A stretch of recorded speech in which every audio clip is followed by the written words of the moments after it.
All right, so since since November, we've been working on the arms path to the loaded position, which is at the moment of foot strike.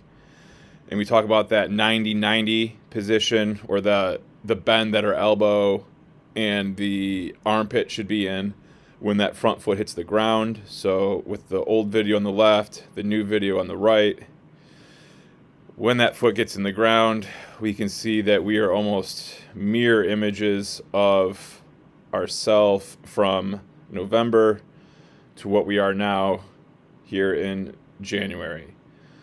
One of the big things I do see that's different is your stride direction is very closed off all of a sudden versus more towards the target, even though that wasn't the straightest of a line.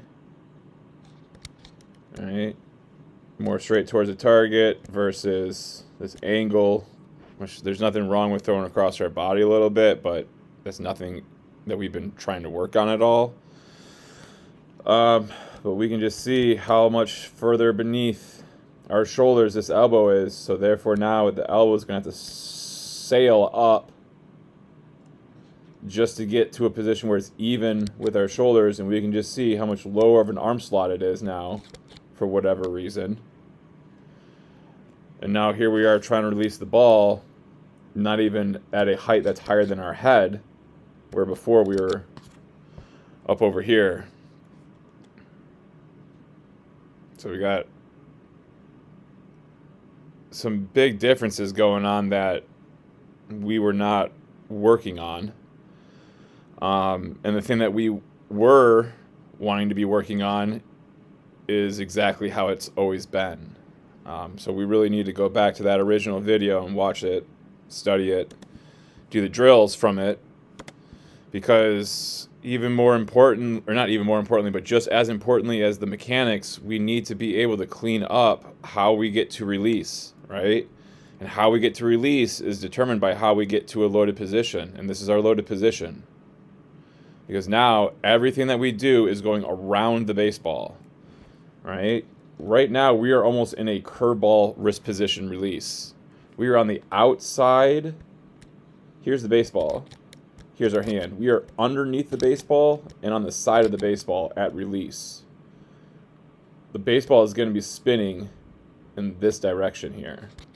It's going to be going in a terrible spin efficiency as it travels towards the target, which is going to kill velocity and impact our ability to be consistent at release with our command. So we got to continue to think in catch play, we got to throw our fingers through the baseball, not throw our hand underneath the baseball.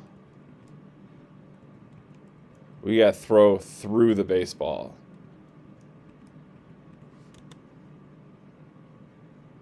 Another thing, if we watch as the ball comes out of your glove, your finger is coming off of the ball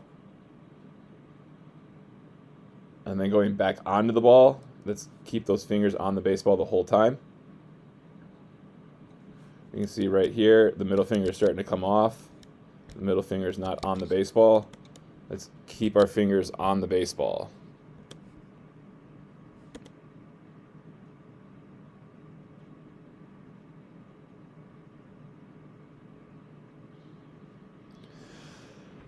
Thinking about keeping our arm loaded longer so that way we can come through with more power. Or another way to think about that is feel the foot hitting the ground first and then let the shoulders come through.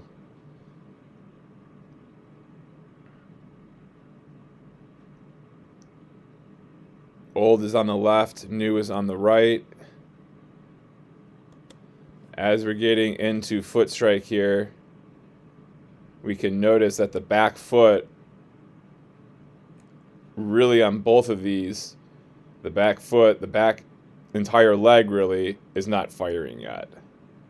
So now the foot's getting in the ground and our hips and our shoulders are both still to the side. We haven't rotated them towards the target yet. So now they're going to rotate at the same time. The back shoulder and the back hip, back knee are going to rotate at the same time, which does not provide us with power. does not help us reduce stress on the arm. So when we sync these two up, we'll do the same thing and pause it when that foot gets in the ground. That foot gets in the ground, in the ground, in the ground, in the ground. We can see how this backside hasn't fired yet. It's not until the shoulders start to rotate does the back leg fire. And now we're stuck with the ball coming out of our hand in a very tall, upright position. We're landing in a tall, that's not a good line, in a tall, upright position. And at release, we're only able to get this far out in front at release. We're trying to get out as far as we can so that ball can get released out in front of us as far as we can. And it's really going to be dependent on the timing of which your lower body, for you specifically, back foot, back knee, back hip, when are they firing? Right now they're firing too late. They should have already fired. They should have already fired. And then now they're firing. So it's too late. We got to get that lower body completed with its movements, and then we rotate the shoulders. I know we've been using the foot gets down first, and then we throw, but we got to think about the backside leg firing first, and then we throw. We got to get this backside leg to fire first. Fire, fire. From here, it's got to fire. It doesn't fire. It doesn't go until here, and it's too late. The shoulders are going to be going at that same time. So if we're looking for a velo jump, that's where it's going to be at. We've been working on the last 3 months shortening up and condensing that stride so we don't have to reach so far, so we can be more on time and in rhythm with our body's movements and synchronizations. And just in that clip right there, it's very easy to see which one was our new and which one was our old because of the stride lengths. Old on the left, new on the right. We can see we got a higher leg lift on the right. And because that front foot is able to get in the ground sooner, we don't have such a large stride. So then when we get to the front view, we will look at how that looks from an upper-lower half separation perspective of foot in the ground, right? Foot in the ground for the new delivery. Our lower half is fired, our upper half is still back. We get to that same point in time with your old delivery, and by the time that front foot gets into the ground, just how much your upper body has already rotated around. So now you are left with just that much to throw with the power versus this throw with that foot already being in the ground. We have a lot more power to come through with our throw.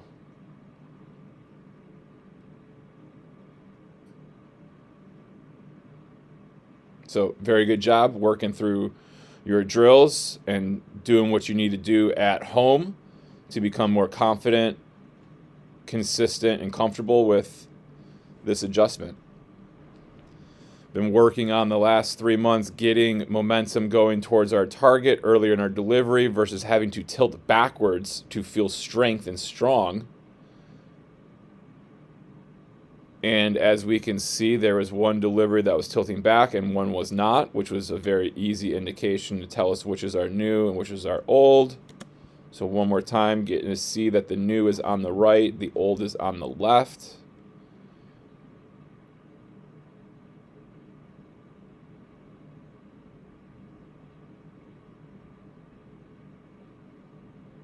So what we'll be able to do now that we've been able to successfully get this body to feel more energetic towards the target, we will be able to get the radar gun out and be able to test the velocities of that pitch, of those fastballs with this delivery.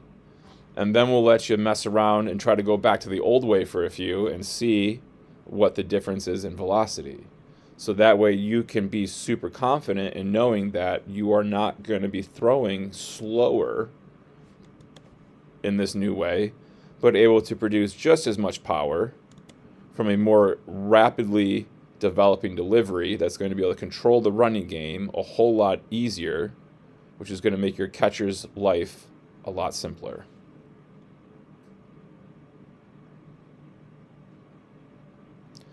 We weren't here on day one back in November, so we didn't have an original video, so there's nothing to compare.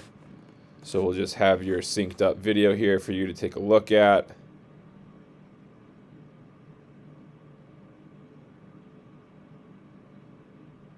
Some things that we've been talking about has been, as the leg is coming up, body going forward. As we can see, that leg goes up, the leg goes down, I go down before I start to go forward, right? We got to find a way to be more confident and be able to go forward, go forward, go forward, go forward with some energy, right? Because once you do go, your lower body moves well, right?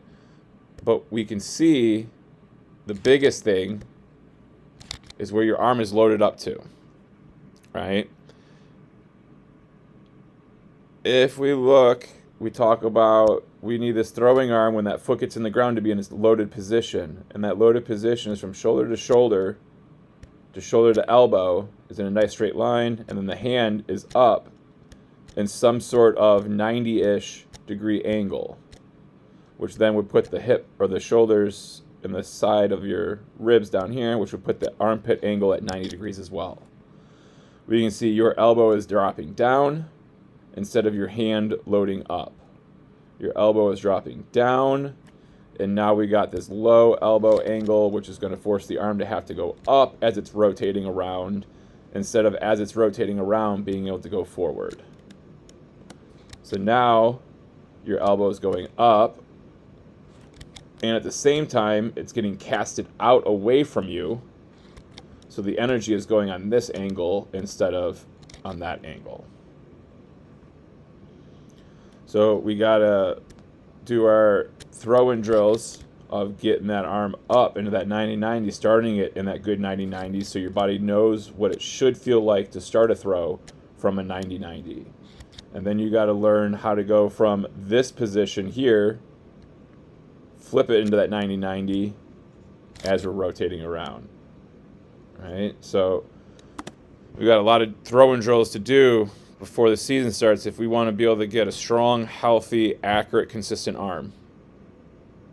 And it's not just a pitching thing, it's a throwing thing. We can't be making throws from shortstop like that, nor from the outfield like that. So we want to make sure we work on loading this arm up, not dropping the elbow down. Not here, but here. Elbow, hip, versus here and here.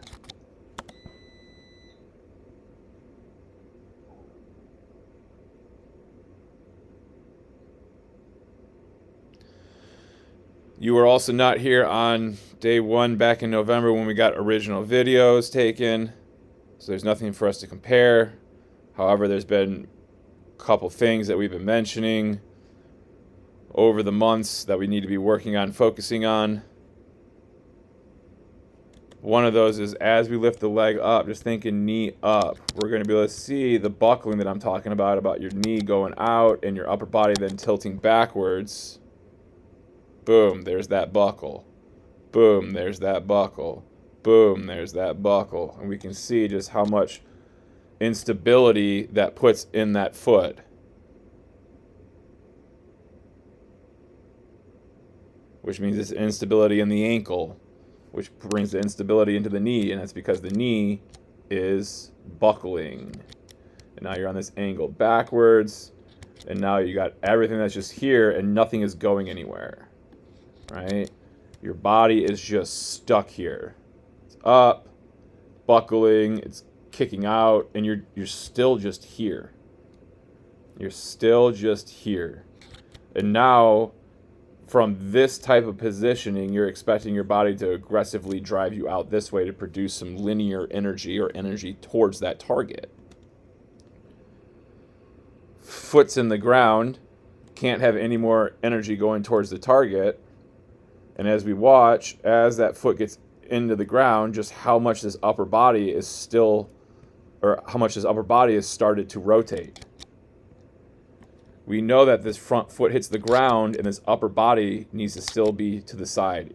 It can't be rotated. We need the lower body to rotate and the upper body to stay back. We separate the upper and the lower halves. But we can see here, your upper body is rotating the entire time this front foot is getting into the ground. So now you're here at the moment of foot strike. This is a very high stress position to try to throw from. And it's one that we're not going to find a lot of consistency in command at a high intensity throw. We need to get the front foot down in the ground and then the shoulders rotate. But because we've had zero energy going towards the target up until till this point, your body's like, well, how am I going to get this back shoulder to rapidly rotate? Well, I'll just do this movement here with the shoulders, with this shoulder, with this elbow, with this glove. I'll just send it this way. I'll just take it and send it this way. And as the shoulder then gets sent out this way, the back shoulder gets sent out this way. And now that's why before this front foot even gets all the way into the ground, you are fractions of a second away from releasing the ball. So if we want a healthy arm and a strong arm, we have to separate our two halves. The lower half rotates first, the upper half rotates second.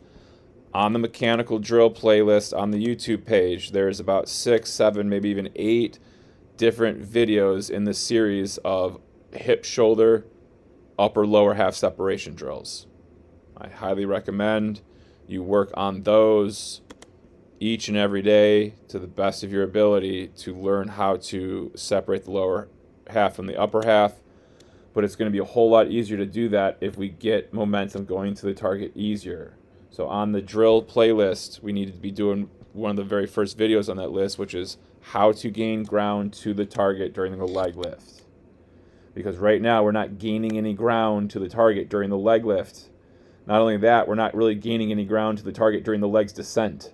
The leg is all the way descended. It can't get much straighter than this.